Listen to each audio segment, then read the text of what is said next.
Welcome to True Fraud. I'm your host, Pablo Torres. I'm the head of risk and compliance at Reach. This podcast is to educate everyone about what's happening in the world, the new trends with fraud, and where we see things going. If you are a business, if you are in the payment industry, especially if you're kind of like a mom and pop shop, it's so important to educate yourself with what tools are available to you to protect yourself. This is not something that just happens to the bigger merchants. Actually, more and more so, these groups are targeting the smaller guys because they know that they don't have enough people to take care of this stuff. They're just kind of learning the ropes. And then when we tell them about, fraud is real, they kind of laugh at it and they're like, oh no, there's no fraud. And then they get the first chargeback and then they lose it because of course it was a fraudulent chargeback, and then they take the hit and it's $200 and they're like, wow, that's actually a lot of money. That's really going to affect me. Okay, well then now that there are options out there that you should be using to protect yourself. Fraud is real. Again, it's an industry. Again, it's something that pays the bills for a lot of people. And so it's so important that if you're using platforms like Shopify, Magento, if you have a custom integration, whatever it is that you're using, and you have the access to more funds and you're able to hire like a business that does this, like a fraud engine, then use those tools. Shopify has, while it's basic and it's very user friendly, and you can use that to identify fraud or at least high risk payments. Magento has something like that as well. There's if you're going with a payment processor, I'm 100% sure that payment processor will have something that can offer to mitigate and combat fraud. Even if you don't want to pay for that service, ask, get educated. Ask your account manager or your account rep what kind of services you provide, or are you able to, give me a little bit of training on this so that I can have a little bit, at least a basic understanding of what is it that I'm looking at. If you have somebody that's an expert and that's what they're doing every day, and they're telling you, no, there's something, and I can send you some examples, and you still don't want to accept it, then you're going to pay for it eventually. Or you can just pay for the expertise of these people and then focus on where you can actually create real revenue for your business. I think that's also, from a business perspective, that's the best advice that I can give somebody that's running a website. Focus on what makes you money. Let the experts do their job. If you're a drop shipper, if you're one of the victims of the Instagram ads or the YouTube ads of, I make so much money from Amazon by buying $1,000 of inventory that I'll never sell. If you are able to build a website that's successful, or you're trying to get a business going, I don't want it to be negative about it, but there's a lot of things that go that are involved in the process of going live with this. You need to be aware of, number one, what kind of product are you going to be selling? What does that mean for the type of clients that you're going to be getting? For example, you might be wanting to sell baby stuff, and if you don't know that maybe that is a hot item in the black market, you never know that you're going to get hit the moment that you go live, and you have money to cover that inventory the moment that you sell it, because you're going to be losing the merchandise and you're going to be losing that money. And so things that are important is knowing your what kind of product you're going to be selling, knowing the markets that you're going to be selling it to, which countries. So what's the percentage of or the statistics around the credit card penetration in that country? Are there alternative payment methods that you could be using that maybe are low risk? Because if you can enter that market with a low risk payment method that is widely accepted, hell yeah, do it. Don't go for the option that is maybe going to cost you more money, especially if you're going to be able to target more people with it. Like if you're going to be using a a payment service provider to process your payments, then what kind of data do they require to process the payments? Are they happy with just the checkout data, which is the credit card information, the name, the address, the billing and shipping address? Is that all that they're asking? Then who is going to be doing your fraud? And with that limited amount of data, whoever is going to be doing your fraud, are they going to be maximizing your acceptance rate in case of suspicious activity?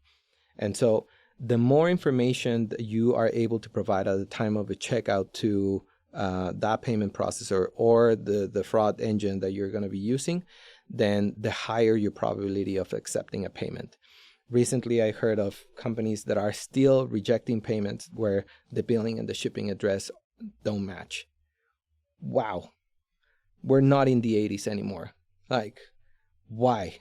We are in the market of selling more.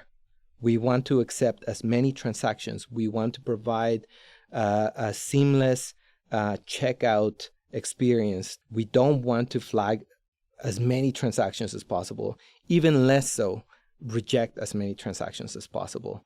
We want to maximize that, because when you do that, then you're creating long-lasting partnerships. I want to make sure that people are super happy with the services that we're providing. If I can tell them, you know what, our review rate is 0.3, and your acceptance rate, we were able to move it from 0.96 to 0.98, and that left 2% is from repeated attempts from somebody that was trying to use a card that was stolen, reported lost or stolen. Awesome. You need to be asking these questions to who's going to be providing that service, because that's how you weight their expertise.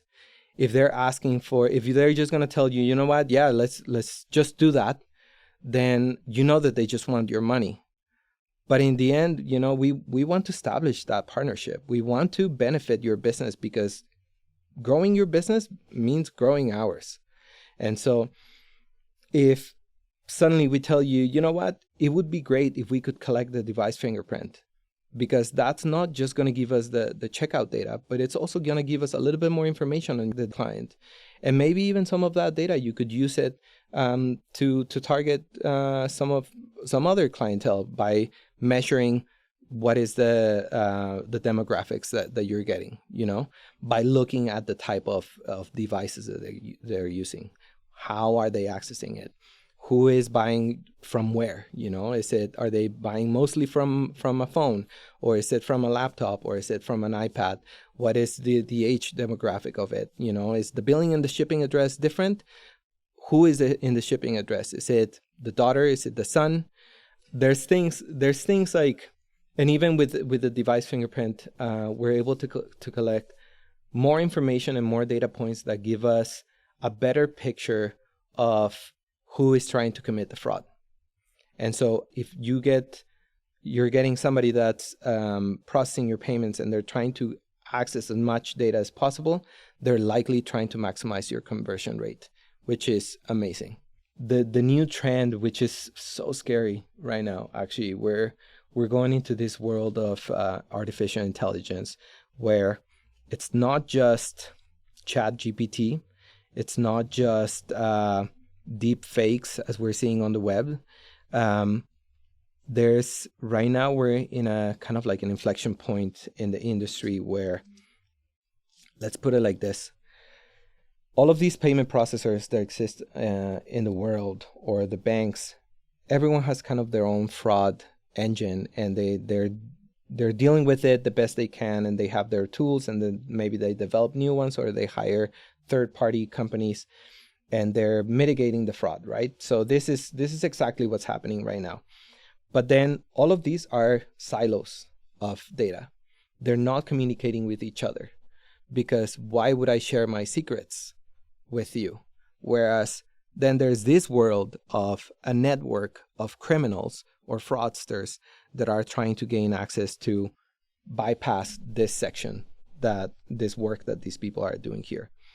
if this network of criminals are all connected and they're all working on the code and they're all working on the artificial intelligence and they're all trying to set up the perfect tool to get bypass this, we're talking about, let's say, let's put a number to it. Let's say that it's 10 different bubbles of or silos of data and 10 different groups that are trying to combat fraud versus 2 million fraudsters that are working together across the world. Who do you think is going to win? The one bubble against the 2 million or the 2 million against the one bubble? And so we're moving into this direction where artificial intelligence is accessible to everyone. And so these people, what they're going to end up doing is create an artificial intelligence engine that will place transactions that will go past the security protocols or the controls that these companies have deployed. And it's going to be so easy for them to get bypass them because these people are just doing it as their job, and it's these small bubbles. And so at some point, this group is going to win over that because this is artificial intelligence. But then artificial intelligence will catch up, and we know that will require some time and, of course, funding. And there's going to be some new business or some new fraud company that's going to come up with a new engine that it's AI-based. And then when that happens, then that's going to be fighting this. And then it'll evolve from that. But right now, when this is ready and the payment industry is not, that's gonna hit hard. And that's pretty scary. When you're going into the payment industry, there are simple protocols that exist within the authorization flow of a transaction that allow you to identify or that kind of give you an in and or flags as to if a transaction has a higher risk. There's the AVS checks, which, in the industry, basically they're checking of your postal code, the name of your street, and your name.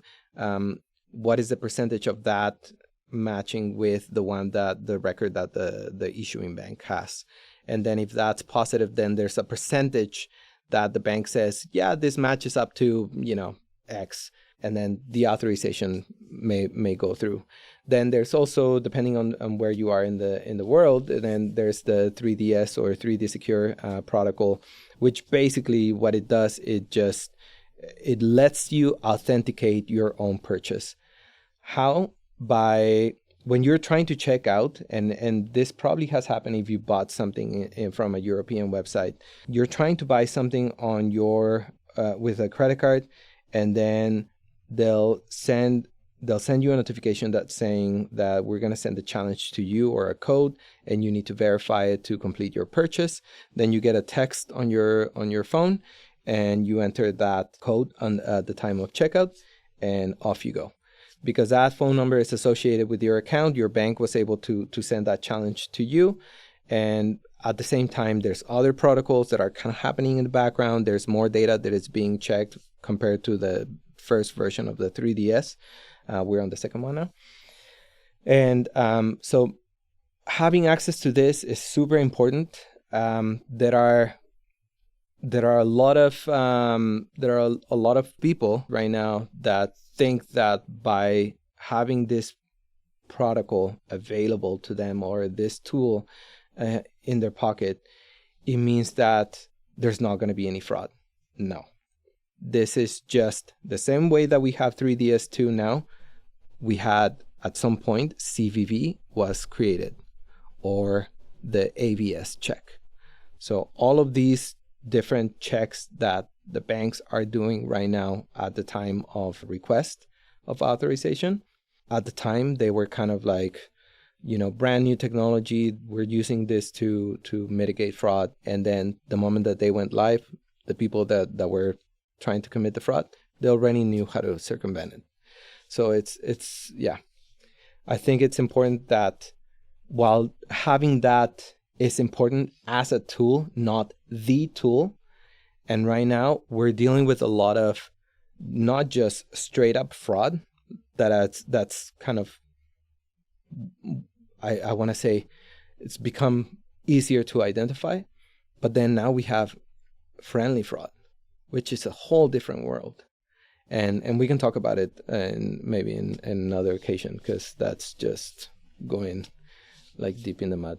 Yeah, it's, if you're going to be doing this, and if you're a merchant, if you're looking for options out there, see who you're establishing this relationship with. You know, switching providers is not fun, especially if you're getting close to Black Friday and Cyber Monday and you're kind of in a pinch and you're like, oh my God, you know, I want to maximize my sales, but these guys can't accept a billing and shipping mismatch.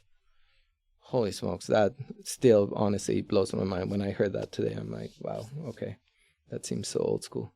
So I think when you establish that relationship with somebody that truly cares and that wants to help you grow your business because he helps them grow theirs, I think you hit the jackpot.